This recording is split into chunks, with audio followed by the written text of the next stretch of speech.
زلزال يهز الوسط الرياضي. الحلم أصبح حقيقة. الثعلب الفرنسي يقترب من قلعة الجزيرة. رسمياً، هيرفي رينالد مدرباً للنادي الأهلي. الخبر الذي انتظره الملايين بدأ يتحول من مجرد إشاعة إلى واقع يهز القارة السمراء.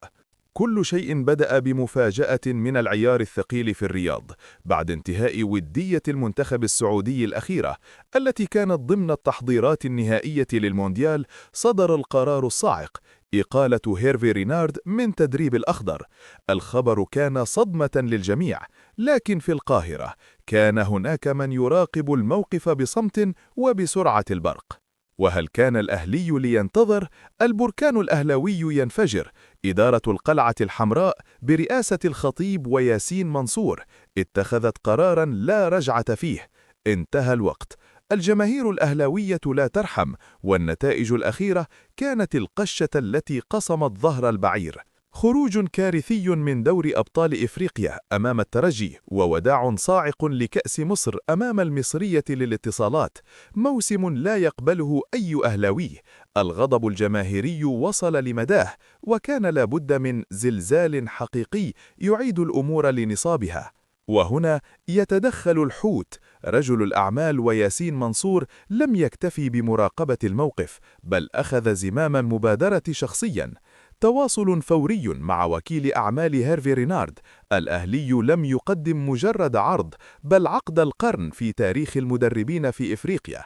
عقد مالي خيالي، عقد يمتد ل3 سنوات كاملة، ميزانية صفقات مفتوحة، وصلاحيات كاملة في كل شيء يخص الفريق الأول. منصور يسعى لبناء إمبراطورية أهلاوية جديدة من الصفر. لكن المفاجأة الكبرى أن ياسين منصور لن يتوقف عند المدرب. فبينما كان العالم يترقب رد رينارد، كان منصور يحسم صفقة أخرى ستزلزل الميركاتو. رسمياً، النجم إبراهيم عادل جوهرة الكرة المصرية يوقع للنادي الأهلي. منصور يستعد لموسم جديد لا يقبل القسمة على 2، موسم يسعى فيه لاستعادة كل الألقاب. نحن الآن أمام لحظة تاريخية. رينارد أمام العرض الأكبر في مسيرته الإفريقية. هل يقبل الثعلب الفرنسي تولي المهمة الصعبة ويعود لمنصات التتويج مع الأهلي؟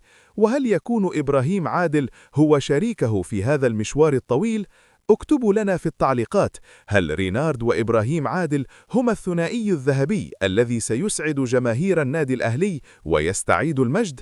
ولا تنسوا الاشتراك في القناة وتفعيل الجرس لتتابعوا آخر التطورات النارية لهذه الصفقات لحظة بلحظة.